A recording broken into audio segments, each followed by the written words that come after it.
Shalom NCC People. Hari ini kita kembali bersama-sama kembali untuk belajar tentang Tuhan kita Yesus Kristus. Gereja New Covenant hanya memberitakan tentang Yesus saja. Kami di sini hanya memberitakan tentang Kristus yang disalibkan, seperti yang Rasul Paulus lakukan, saudara. Jadi karena kami percaya di dalam Kristus kita bisa mendapatkan solusi dari setiap permasalahan kita. Rasul Paulus katakan di kitab Kolose bahwa di dalam Kristus tinggal seluruh kepenuhan Tuhan. Jadi apapun yang saudara perlukan dari Tuhan hari ini, saudara perlu damai sejahtera, saudara perlu jaminan, saudara perlu ketenangan, saudara perlu berkat ekonomi, saudara perlu kesehatan, saudara perlu perlindungan, semuanya saudara bisa dapatkan di dalam Yesus Kristus, saudara. Nah, gereja kami sama seperti Rasul Paulus percaya tentang hal itu, bahwa hanya Kristuslah yang bisa menjadi jawaban bagi kita semua. Rasul Paulus bahkan katakan di Filipi 3 ayat 8, mari kita buka bersama. Malahan segala sesuatu kuanggap rugi karena pengenalan akan Kristus Yesus Tuhanku, yang lebih mulia daripada semuanya. Oleh karena dialah aku telah melepaskan semuanya itu dan menganggapnya sampah, supaya aku beroleh Kristus. Saudara, kalau kita cermati bahasa aslinya, Paulus gunakan kata-kata sampah dalam bahasa aslinya adalah kotoran hewan, saudara. Ini dalam bahasa Yunani, saudara bisa cek sendiri di Interlinear Bible bahwa aslinya sebenarnya kata-kata itu bisa diartikan sebagai kotoran binatang. Sesuatu yang tidak ada gunanya kecuali untuk dibuang, saudara. Nah, Paulus katakan bahwa dibandingkan dengan Kristus, segala sesuatu yang dia tahu, segala sesuatu yang dia pahami adalah seperti kotoran binatang. Mendengar, mengetahui tentang hal ini, saya sendiri juga berpikir, saudara, saya merenungkan bahwa segala sesuatu yang kita lakukan di dunia ini sebenarnya sia-sia saja. Sebenarnya tidak ada apa-apanya, bahkan seperti kotoran hewan jika dibandingkan dengan Kristus, dengan Tuhan kita Yesus Kristus dan kemuliaan yang Dia sudah sediakan buat saudara dan saya. Nah, bukankah gereja-gereja harus seperti ini, saudara? Bukankah kita harus memberitakan seperti Paulus bahwa Kristus saja yang hanya layak diberitakan dan bukan yang lain? Saya akan ajak saudara untuk baca 1 Korintus 2 ayat 1-2. Rasul Paulus berkata, demikianlah pula ketika aku datang kepadamu, saudara-saudara, aku tidak datang dengan kata-kata yang indah atau dengan hikmat untuk menyampaikan kesaksian Tuhan kepada kamu. Sebab aku telah memutuskan untuk tidak mengetahui apa-apa di antara kamu selain Yesus Kristus, yaitu Dia yang disalibkan. Jadi Rasul Paulus berkata, aku telah memutuskan untuk tidak mengetahui apa-apa di antara kamu selain Yesus Kristus disalibkan. Saudara, segala sesuatu yang kita ketahui di dunia ini tidak ada apa-apanya jika dibandingkan dengan Kristus. Dan seperti Rasul Paulus, gereja kami juga mempunyai paham bahwa kami hanya memberitakan tentang Kristus saja, bukan hikmat dunia, bukan hikmat manusia, bukan filosofi, bukan cara-cara atau sukses keys. Kami hanya memberitakan dengan Kristus saja dan Dia disalibkan. Kristus yang telah mati buat saudara dan saya, Kristus yang telah disalibkan untuk menebus dosa-dosa kita. Dia yang tidak berdosa telah dibuat Tuhan menjadi dosa supaya kita menjadi kebenaran Tuhan di dalam Dia. Artinya apa, saudara? Tuhan Yesus yang tidak mengenal dosa dibuat menjadi dosa, bukan dibuat berdosa, tetapi dibuat menjadi dosa supaya kita yang berdosa menjadi kebenaran Tuhan di dalam Kristus. Jadi status saudara dan saya adalah orang-orang benar. Kita adalah orang-orang yang tidak bersalah di hadapan Tuhan. Kalau Tuhan melihat kita, Dia melihat Yesus, karena posisi saudara dan saya sekarang ada di dalam Kristus. Betapa luar biasanya, betapa indahnya karya Kristus yang saudara nikmati hari ini. Karyanya yang sempurna, yang sudah diberikannya buat kita. Dia memberikan nyawanya, Dia serahkan nyawanya buat saudara dan saya. Dia bukan nyawanya bukan diambil paksa dari Dia atau direnggut dari Dia, tapi Dia menyerahkan nyawanya. Tidak ada yang bisa mengambil nyawa Kristus kalau Dia tidak menyerahkannya. Nah, Dia serahkan nyawanya, Dia rela mati disalib dengan cara yang paling sadis, cara yang paling mengerikan, supaya saudara dan saya bisa mendapatkan bagian dalam surga yang kekal bersama-sama dengan Dia. Bukankah ini sesuatu yang harus kita beritakan, saudara? Inilah kabar baik, inilah kabar Injil bahwa kita dibenarkan bukan karena perbuatan kita, bukan karena apa yang kita lakukan. Kita dibenarkan karena karya Kristus yang sempurna di atas kayu salib. Saudara, hari-hari ini kita hidup di dalam kondisi yang kurang ideal. Kita hidup di kondisi yang penuh ketidakpastian. Tapi saudara, saya ingin ingatkan kepada saudara bahwa dalam hidup ini tidak ada yang sempurna idealnya atau perfectly ideal.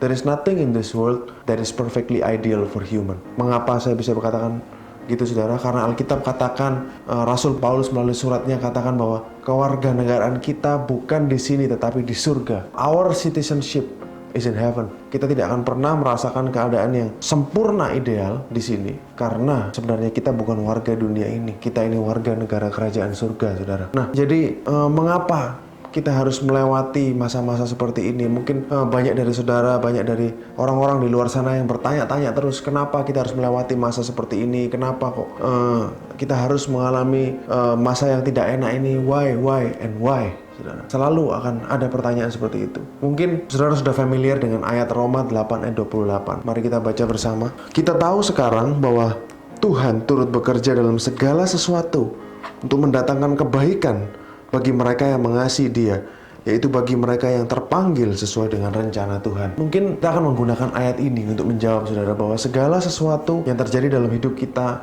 mendatangkan kebaikan. Jadi segala sesuatu termasuk sesuatu yang buruk, termasuk sesuatu yang baik. Jadi segala sesuatu bekerja untuk mendatangkan kebaikan. Tuhan menggunakan segala situasi dalam hidup kita untuk mendatangkan kebaikan bagi kita. Itulah yang kita percayai selama ini, saudara. Tapi realitanya, kita seringkali bertanya, pada saat sesuatu yang tidak baik, sesuatu yang buruk, sesuatu yang kurang mengenakan terjadi dalam hidup kita, kita selalu bertanya kepada Tuhan, mengapa Tuhan ini terjadi?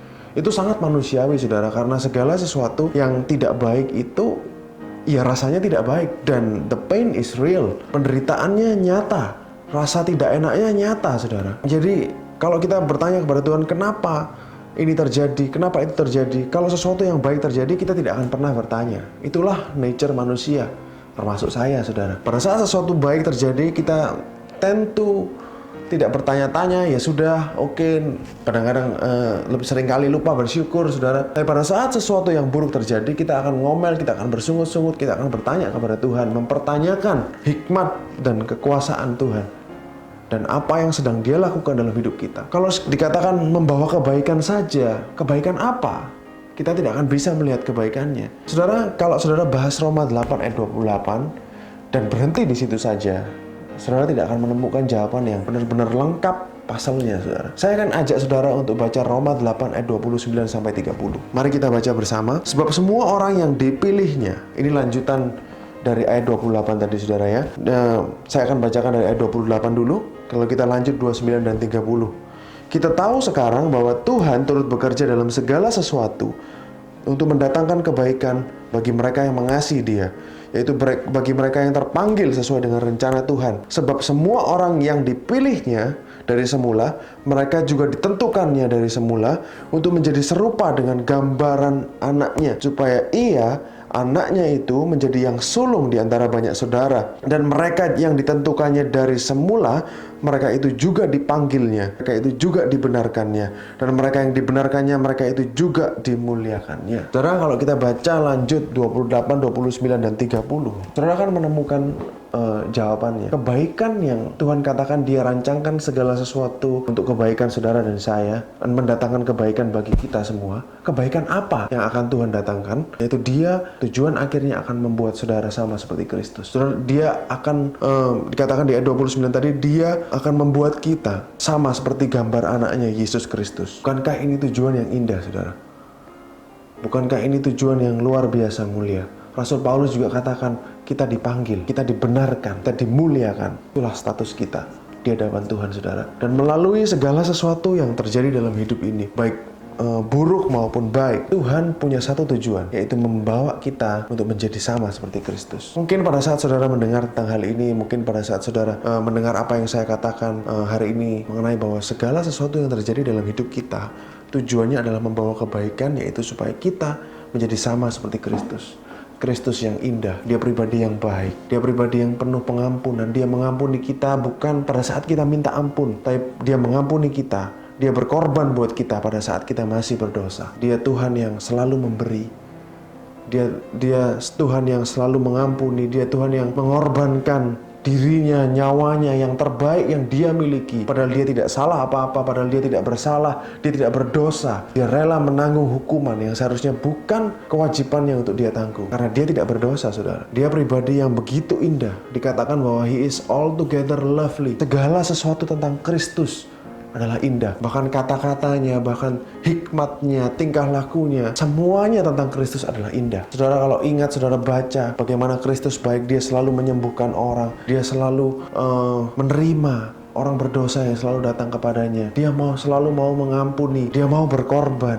Itulah yang Tuhan mau kita akan menjadi nantinya. Pelan-pelan saudara, melalui setiap event dalam hidup saudara, termasuk lockdown, termasuk apapun yang terjadi pada hidupmu hari ini karena virus corona 19 ini saudara, itu semua akan mendatangkan kebaikan dan membentuk saudara dan saya menjadi seperti Kristus. Kristus adalah yang paling indah, pribadi Kristus adalah pribadi yang sempurna, dan takdir kita, tujuan akhir saudara dan saya adalah menjadi seperti dia. Mungkin pada saat saudara mendengar apa yang saya katakan hari ini, saudara akan mulai bisa mengingat apa yang sudah terjadi dalam hidupmu selama berapa tahun engkau sudah hidup di dunia ini. Saudara mungkin bisa mengingat dan mulai bisa menarik benang merah, dan mulai bisa menarik benang merah atau mencari trennya.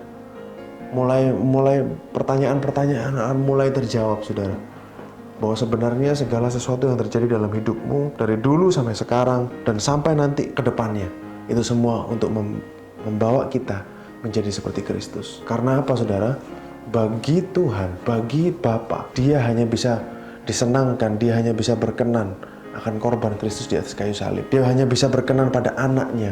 Pada saat Yesus dibaptis, Tuhan sendiri katakan, inilah anakku yang kukasihi, kepadanya lah aku berkenan. Tuhan hanya bisa berkenan pada korban Kristus saja, bukan yang lain saudara, bukan yang lain. Kita sudah bahas selama saudara mungkin sudah lama bergereja di NCC, kita sudah bahas banyak sekali clue-clue atau hint-hint di perjanjian lama dan perjanjian baru bahwa hanya Tuhan, hanya Yesus yang bisa memuaskan atau bisa dikenan oleh Bapa. Hanya karya Kristus yang dikenan oleh Bapa. Bapa ini sangat cinta kepada anaknya Yesus. Dan posisi saudara dan saya saat ini ada di dalam Kristus. Dan Tuhan ingin membuat kita menjadi sama seperti anaknya, Kristus. Sungguh luar biasa saudara. Mungkin saudara akan berpikir, oh, saya hidup di sini untuk menjadi berkat bagi orang lain. Betul, bukankah Kristus adalah berkat bagi orang lain? Dan kemanapun dia pergi, dia selalu menjadi berkat. Bukankah demikian, saudara? Dia memberi makan 5.000 orang. Dia memberi makan 4.000 orang. Dia menyembuhkan orang buta. Dia menyembuhkan orang lumpuh. Kemanapun Yesus pergi, dia selalu berguna buat sesamanya. Bukankah itu, saudara? Jadi kalau orang yang, istilahnya kalau orang yang belum mengerti tentang kasih karunia, mereka akan menganggap kita harus berusaha untuk menjadi sama seperti Kristus. Tapi sebenarnya tidak demikian, saudara. Tuhanlah yang akan membentuk kita. Tuhanlah yang akan membentuk kita. Kita baca bersama-sama Yesaya 64 ayat 8, saudara. Tetapi sekarang ya Tuhan, Engkaulah Bapa kami. Kamilah tanah liat, dan Engkaulah yang membentuk kami. Dan kami sekalian adalah buatan tanganmu. Kalau dalam bahasa Inggrisnya dikatakan, He is the potter, you are the potter, I am the clay. Potter itu artinya apa? Tukang periuk, saudara. Dia yang membentuk, kitalah tanah liatnya. Dia yang membentuk kita sesuai dengan yang Ia kehendaki. Jadi melalui setiap musim dalam hidup kita, melalui setiap ada musim sedih, ada musim bahagia, ada musim yang menyenangkan, ada musim yang kurang menyenangkan, saudara.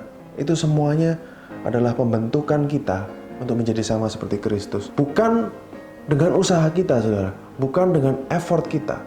Bukan dengan kerja keras saudara untuk menjadi sama seperti Kristus. Aku harus. Apa yang bisa dilakukan tanah liat, saudara? Saya tanyakan kepada saudara sekarang. Tanah liat tidak bisa berbuat apa-apa. Yang membentuk dia adalah tukang periuknya. Tanah liat tidak bisa melakukan apapun untuk membuat dirinya lebih baik, karena dia hanyalah tanah liat. Tapi pada saat tanah liat itu ada di tangan tukang periuk, tukang periuk ini bisa menjadikan sesuatu yang indah dari tanah liat itu. Nah, inilah yang ingin saya bagikan kepada saudara hari ini. Inilah yang ingin saya sharingkan kepada saudara hari ini. Bahwa setiap proses, setiap masalah, setiap berkat, setiap penyertaan Tuhan yang saudara alami hari ini akan membuat saudara menjadi sama seperti Kristus. Saudara, kalau saudara ingat betapa Kristus percaya sama Bapaknya, dan itu juga yang akan Tuhan buat dari saudara. Tuhan akan membuat saudara bisa percaya sepenuhnya kepada Tuhan? Apakah Kristus pernah sekali aja meragukan kebaikan Tuhan atau pertolongan Tuhan? Apakah Kristus pernah tidak percaya bahwa Tuhan akan menolong dia? No, saudara. Kristus percaya penuh.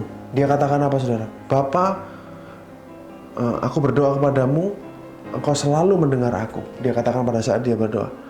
Dan aku tahu engkau selalu mendengar aku. Dia katakan seperti itu, saudara.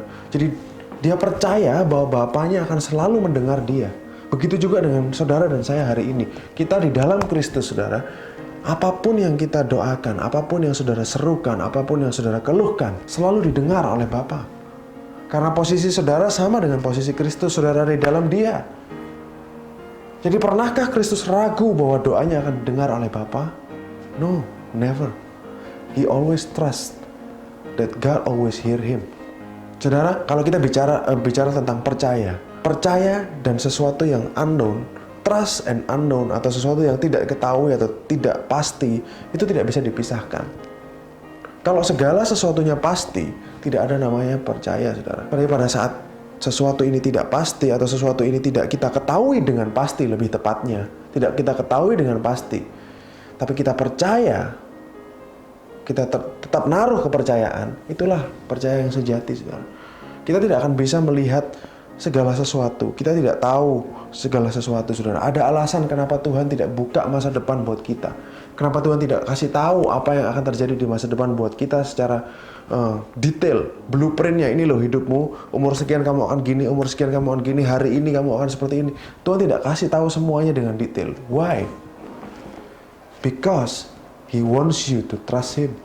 Karena Dia mau saudara untuk percaya kepada Dia. Gembala saudara yang agung yang akan menuntun saudara hari demi hari. Ya, memang kita tidak bisa melihat apa yang ada di depan kita. Tapi Tuhan kita sudah ada di depan. Kita tidak bisa melihat apa yang terjadi hari esok. Tapi Kristus Sang Gembala kita sudah ada di hari esok kita. Bukankah begitu, saudara? Jadi kita percaya pada Dia yang sudah ada di sana. Pada saat saudara tidak melihat tangan Tuhan, saudara belum melihat pertolongan Tuhan, percayalah pada hatinya. Bahwa hatinya baik, hatinya mengasihi saudara. God is good all the time, saudara. Dia yang sudah serahkan nyawanya, itu adalah bukti yang terbesar dari cintanya buat saudara dan saya. Bukti yang terbesar dari cinta Tuhan bukan kita disembuhkan, bukan apa-apa, saudara, tapi bukan yang lain, bukan kita diberi uang, diberi harta, kesehatan atau apapun. No, bukti yang terbesar dari cinta Tuhan buat saudara dan saya adalah pada saat Dia serahkan nyawanya di atas kayu salib untuk menebus dosa kita. Itu adalah bukti yang absolut, bukti yang tertinggi dari cinta Tuhan yang diberikan kepada saudara dan saya. Jadi hari ini kita sudah pegang bukti yang tertinggi. Kita sudah pegang bukti yang tertinggi bahwa Tuhan cinta kepada kita. Dan ke depannya, untuk menjalani hari-hari ini, kita percaya bahwa Dia yang menuntun kita.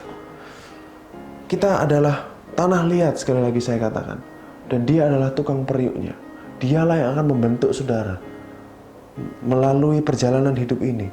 Dan kabar gembiranya adalah melalui perjalanan kehidupan ini kita tidak pernah sendiri, saudara. Dia akan selalu bersama-sama dengan engkau, menggandeng engkau dan menggendong engkau, membawa engkau melalui hari-hari ini. Dan melalui hari-hari ini engkau akan semakin belajar, kita akan semakin belajar. Pemahaman kita tentang Tuhan akan semakin disempurnakan, semakin dibuka. Dan kita akan semakin paham tentang Dia. Dan kita lebih lagi mengenal Dia dan menjadi seperti Dia. Karena itulah takdir saudara dan saya. Itulah tujuan dari saudara dan saya ada di bumi ini. Kenapa? Mungkin ini bisa menjawab pertanyaan saudara yang mungkin sering saudara tanyakan dalam benak saudara. Kenapa tidak kita setelah percaya Yesus kita langsung diangkat ke surga? Why? Kenapa kok kita harus menjalani kehidupan yang penuh dengan tantangan di bumi ini? Harusnya kalau Tuhan memang hanya mau kita bersama-sama dengan Dia di surga, Tuhan langsung bawa kita ke surga. Pada saat kita mengaku Yesus Tuhan, langsung berangkat ke surga, saudara. Harusnya. Tapi tidak nyatanya. Kita harus tetap melalui kehidupan di bumi ini. Karena ke dalam kehidupan di bumi ini, saudara akan bisa mengenal cintanya Tuhan. Saudara akan bisa mengenal Dia. Saudara akan bisa menjadi seperti Dia. Di surga tempat yang tidak ada masalah, saudara. Tempat yang penuh dengan kesempurnaan. Tapi di dalam tempat yang tidak sempurna, dalam kehidupan yang tidak sempurna ini, kita memperoleh kesempatan untuk bisa kenal Dia. Kita bisa melihat spektrumnya dengan jelas. Whole spektrum, dari seluruh spektrum dari cinta Tuhan, kita akan bisa lihat dengan jelas pada saat kita di sini. Di tengah-tengah dunia yang tidak sempurna, di tengah-tengah kehidupan yang penuh dengan kelemahan. Amin, saudara. Saya harapkan saudara bisa dikuatkan, saya harapkan saudara bisa mengerti. Mungkin saudara bisa mulai merenungkan setelah mendengar apa yang saya sharingkan hari ini, bahwa selama ini kita ini sedang dalam perjalanan untuk menjadi seperti Kristus. Itulah perjalanan kehidupan kita. Saudara, kita semua setuju bahwa kehidupan itu penuh dengan tantangan. Tetapi seringkali kita tidak semuanya setuju bahwa Tuhan itu baik.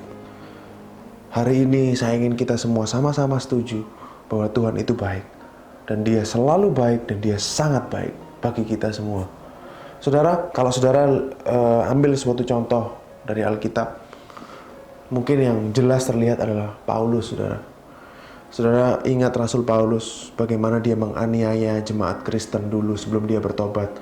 Dia ada pada saat Stefanus dibunuh, dirajam batu. Dia ada di situ dan dia terlibat di situ. Lalu dia mengejar orang-orang percaya, menangkapi orang-orang percaya. Mula-mula jemaat dikejar sampai ke Damaskus, dikejar terus, saudara, keluar dari Yerusalem. Dia mengejar orang-orang yang percaya, menganiaya mereka. Sampai suatu saat dia bertemu dengan Kristus. Pada waktu dalam perjalanan dia bertemu dengan Kristus, Tuhan sendiri yang datang kepada dia. Katakan apa Tuhan, saudara? Paulus sampai terjatuh dari kudanya. Lalu Tuhan berkata, Saulus, Saulus, mengapa engkau menganiaya aku? Perhatikan, saudara, Tuhan tidak sebut dia, hei kamu orang durhaka. Tuhan kita nggak sebut dia, hei kamu penganiaya. Dia nggak sebut, hei kamu orang berdosa. Bukan, saudara. Tuhan menyebut Saulus dengan namanya. Dia tetap sebut Saulus, Saulus. 2 kali, saudara, Tuhan sebut namanya. Nadanya seperti seorang yang penuh dengan belas kasihan. Dari nadanya Saulus, Saulus, saudara bisa lihat betapa penuh dengan cintanya Tuhan kita. Dan dia katakan apa, saudara? Mengapa engkau menganiaya aku? Dia sebut namanya Saulus, Saulus. Lalu Tuhan, mengapa engkau menganiaya aku? Terus Paulus katakan, siapa engkau? Lalu Tuhan jawab, akulah Yesus yang engkau aniaya itu. Poin yang ingin saya bahas, dia masih sebut nama Saulus, Saulus. Dia sebut Saulus dengan namanya. Dia kenal Saulus dengan namanya, saudara. Begitu juga dengan saudara dan saya. Dia kenal setiap dari kita. Dia kenal saudara dengan nama saudara. Artinya apa, saudara? Dia tahu engkau secara pribadi. Dia bukan menganggap engkau sebagai suatu angka atau sebagai suatu nomor di tengah kerumunan orang. Tuhan tidak hanya menganggap engkau suatu angka di tengah 7,8 miliar orang. Oh, engkau nomor 1000 sekian, engkau nomor 1 juta sekian, engkau nomor 1 juta sekian. No, He knows us by name. Karena Tuhan kita adalah Tuhan yang personal. Dia kenal setiap kita, Dia tahu sifat-sifat kita, Dia tahu kesenangan kita, Dia tahu yang kita tidak sukai, dan Dia kenal saudara lebih daripada saudara mengenal diri Anda sendiri. Itulah Tuhan kita, saudara. Dia Tuhan yang begitu baik. Meskipun Paulus menganiaya jemaat, dia nggak sebut Paulus orang berdosa, dia nggak sebut Paulus orang durhaka. Tetap dia panggil Saulus dengan namanya. Karena Dia Tuhan yang mengenal kita. Iblis, mungkin Pastor Lili pernah katakan, iblis menyebut kita dengan dosa kita. Hai kamu anak durhaka, hai kamu orang pembohong, hai engkau pembunuh, hai engkau pencuri. Tapi Kristus enggak. Dia sebut kita orang benar. Dia sebut kita orang yang sudah dibenarkan oleh karya Kristus. Dia sebut kita orang yang sudah dimuliakan. Dia sebut kita orang yang dipanggil. Itulah status kita, saudara. Bukan apa yang iblis katakan, bukan apa yang dunia berusaha masukkan ke dalam kita, tapi apa yang Kristus katakan, apa yang Tuhan katakan tentang kita. Itulah yang harus kita pegang. Saudara, pada saat Tuhan berbicara dengan Saulus, dia berkata, mengapa engkau menganiaya aku? Bukankah Tuhan Yesus sudah di surga? Bukankah Tuhan sudah naik ke surga? Bukankah yang dianiaya adalah orang-orang percaya pada waktu itu? Tapi kenapa Tuhan katakan, akulah yang engkau aniaya? I am Jesus whom you persecuted. Akulah Yesus yang engkau aniaya. Itu kalau saudara baca Alkitab saudara, di bahasa Inggrisnya di King James itu di highlight merah loh saudara. Kata-kata itu di highlight merah artinya apa? Yesus sendiri yang berbicara kepada Paulus. Tuhan sendiri yang berbicara kepada Paulus. Mengapa engkau menganiaya aku? Dia adalah Tuhan yang mengerti setiap pergumulan saudara. Dia adalah Tuhan yang ikut merasakan apa yang saudara rasakan selama saudara hidup di bawah matahari. Dia Tuhan yang merasakan apa yang kau rasakan hari ini. Saudara merasa cemas, dia ikut merasakan. Saudara merasa khawatir, dia ikut merasakan. Karena apa saudara? Dia pernah menjadi manusia. Dia bukan Tuhan yang jauh di atas sana dan hanya asal perintah saja. Tapi dia Tuhan yang turun dan pernah merasakan menjadi seperti kita. Selama 33,5 tahun hidup di bawah matahari. Tuhan tahu. Oke, saudara mungkin ingat kisah Lazarus. Tuhan menangis pada saat dia akan membangkitkan Lazarus. Padahal dia tahu bahwa Lazarus akan bangkit, tapi dia tetap menangis pada saat dia melihat Maria menangis. Mengapa saudara? Karena Tuhan juga merasakan apa yang kita rasakan. Kita baca Ibrani pasal yang keempat ayat 15. Saya akan bacakan untuk saudara Ibrani pasal yang keempat ayat 15. Sebab imam besar yang kita punya, ini berbicara tentang Kristus saudara ya, bukanlah imam besar yang tidak dapat turut merasakan kelemahan-kelemahan kita. Sebaliknya sama dengan kita, ia telah dicobai hanya tidak berbuat dosa. Jadi imam besar kita yaitu Kristus, imam besar kita turut merasakan kelemahan-kelemahan kita. Dia tahu apa yang menjadi kelemahan saudara. Dia mengerti apa yang menjadi deritamu hari ini. Apa yang menjadi beban pikiran saudara hari ini. He understands. Karena dia imam besar kita yang mengerti. Dia pernah menjadi seperti kita. Begitu baiknya Tuhan saudara. Dia bukan Tuhan yang hanya asal suruh A, B, C, D. No, dia Tuhan yang menjadi contoh. Dia Tuhan yang ikut merasakan apa yang kita rasakan. Itulah Tuhan saudara dan saya. Saya harap kita hari ini kita bisa agree bahwa Tuhan kita adalah Tuhan yang baik. Dia Tuhan yang ikut merasakan apa yang saudara rasakan. Apa yang saudara khawatirkan hari ini? Apa yang menjadi beban pikiranmu hari ini? Apa yang engkau rasakan membebani hidupmu hari ini? Rasul Petrus katakan, serahkanlah segala kekhawatiranmu kepada Dia, sebab Dia yang mempedulikanmu. For He cares for you. Cast your cares upon Him. Serahkan atau lemparkan segala kekhawatiranmu kepada Dia. Karena apa? For He cares for you. Karena Dia peduli kepada saudara. Karena Dia care kepada saudara. Hari ini, apapun yang menjadi beban pikiran saudara, apapun yang mengganggu pikiranmu, Tuhan peduli. Dia peduli kepada saudara. Oleh karena itu Dia minta saudara serahkan kekhawatiranmu kepada Dia. Serahkan segala khawatirmu kepada Dia, karena Dia yang peduli kepada saudara. Saudara, saya harap kita sudah bisa agree bahwa Tuhan kita adalah Tuhan yang baik. Tuhan kita adalah Tuhan yang sempurna. Kembali ke hidup Paulus, saudara. Kalau saudara bisa lihat kehidupan Paulus, dari awal pertama kali dia menerima Kristus, pada waktu itu Paulus dibuat buta, lalu akhirnya setelah beberapa hari dia disembuhkan. Dan pada pelayanannya, kalau saudara baca hidup Paulus dan surat-suratnya di Perjanjian Baru, saudara akan temukan bahwa hidup Paulus tidak bebas dari masalah. Hidup Paulus mengalami banyak kesulitan, bahkan setelah dia percaya kepada Yesus. Mungkin kalau Paulus tetap menjadi orang Farisi, dia akan menjadi orang yang kaya, dihormati di Yerusalem. Tapi setelah dia terima Kristus dan memilih untuk memberitakan Injil, Paulus mengalami banyak kesengsaraan. Dia disiksa, dia dipukulin, dia sempat dirajam batu, Paulus dipenjara, ditelanjangi. Paulus pernah mengalami kapal karam, pernah dia digigit ular, saudara. Dia ditinggalkan sendiri. Dia katakan di suratnya 2 Timotius, Paulus ditinggalkan sendiri. Tapi dia katakan dia tahu bahwa Tuhan bersama-sama dengan dia. Dan Tuhan yang menguatkan dia. Sampai akhirnya dia dipenggal oleh Kaisar Nero di Roma. Banyak yang Paulus alami, saudara. Banyak yang Paulus alami. Segala hal-hal yang kurang mengenakan itu banyak yang Paulus alami. Saudara kalau lihat lagi, saudara lebih dalami lagi tentang karakter Paulus. Dia orangnya keras, orangnya radikal. Dia orangnya militan sekali, saudara. Dan pada waktu itu dia sangat membenci orang-orang Kristen. Sampai akhirnya dia berubah menjadi mengasihi orang-orang Kristen. Pada waktu dia sudah menjadi rasul pun dia bertengkar dengan Barnabas. Mereka berpisah, sampai berpisah loh, saudara. Pecah. Paulus bertengkar dengan Barnabas gara-gara Markus. Pada waktu itu Paulus benci sama Markus karena dia menganggap Markus ini semacam pengkhianat atau pecundang, saudara. Karena Markus meninggalkan mereka berdua di tengah jalan. Markus pernah meninggalkan mereka berdua di tengah jalan. Pada waktu itu sampai akhirnya terjadi perselisihan dan akhirnya Barnabas pergi sendiri bersama dengan Markus dan Paulus bersama dengan Silas. Saudara bisa lihat egonya Paulus di situ. Tapi pada akhir hidupnya, pada surat kedua Paulus kepada Timotius, dia katakan kepada Timotius, bawa Markus ke sini karena dia sangat berguna untuk pelayananku. Wow, bukankah dulu Paulus membenci Markus?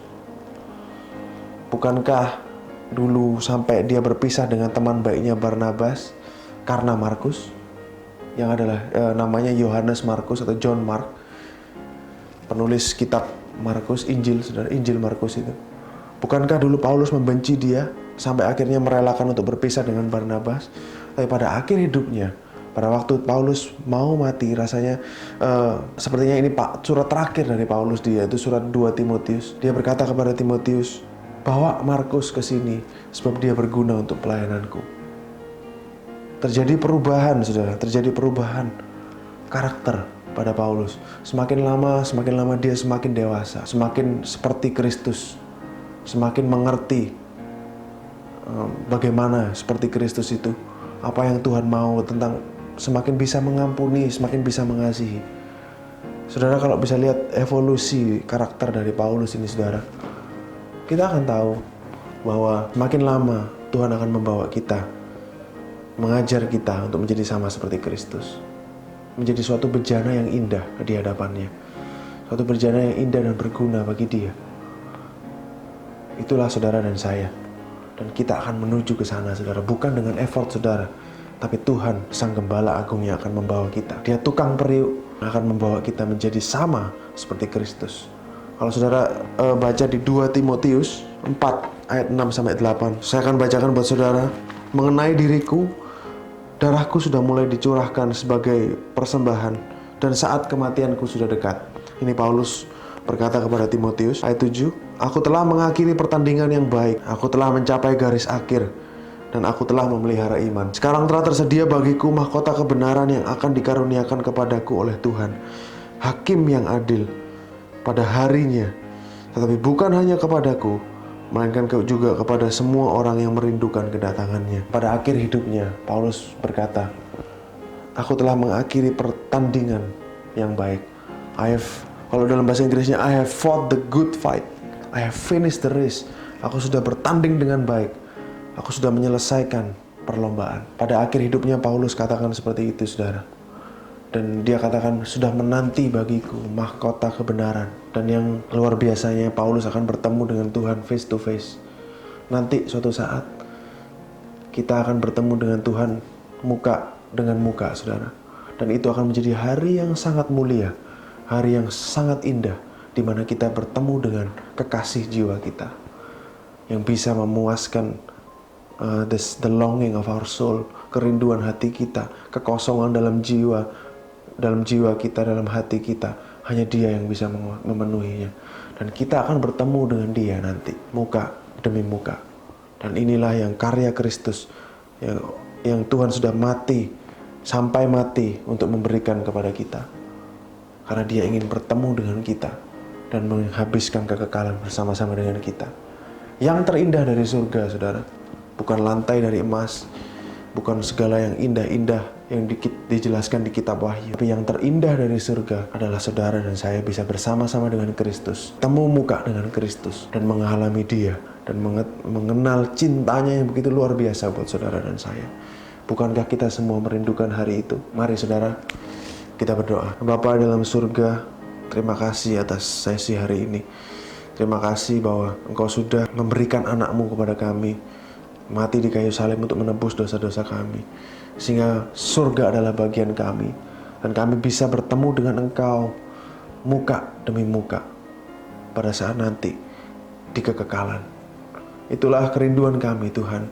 Itulah yang menjadi kerinduan hati kami, bahwa kami ingin bertemu dengan Engkau, kekasih jiwa kami. Melalui kehidupan ini, Tuhan, kami tahu bahwa Engkau sedang membawa kami, membentuk kami melalui setiap jalan dalam kehidupan ini untuk menjadi sama seperti anak-Mu Yesus. Kami bersyukur bahwa bukan dengan usaha kami, tapi semuanya dengan kasih karunia-Mu. Bahwa Engkau membentuk kami melewati setiap musim dalam hidup ini dengan kasih karunia-Mu, dengan kekuatan yang Engkau berikan, memampukan kami melewati semua ini. Terima kasih atas cinta-Mu yang begitu luar biasa Tuhan. Terima kasih atas kasih-Mu yang sudah Engkau curahkan, bukti kasih-Mu yang sudah Engkau berikan kepada kami, yaitu pada saat Engkau mati di atas kayu salib. Aku berdoa Tuhan kepada setiap anak-anak-Mu yang mendengar pemberitaan firman hari ini, supaya mereka dikuatkan, supaya mereka semakin hari semakin yakin, semakin tahu, semakin mengalami bahwa Engkau adalah Tuhan yang baik. Terima kasih Tuhan, terima kasih. Roh Kudus terjemahkan lebih lagi ke dalam hati setiap orang yang mendengar. Berkati mereka Tuhan, lindungi mereka. Keadaan di luar sedang tidak baik, tapi kami anak-anak-Mu tinggal di Goshen, di mana ada terang dalam kediaman kami. Dalam nama Yesus, kami berdoa dan mengucap syukur. Amin.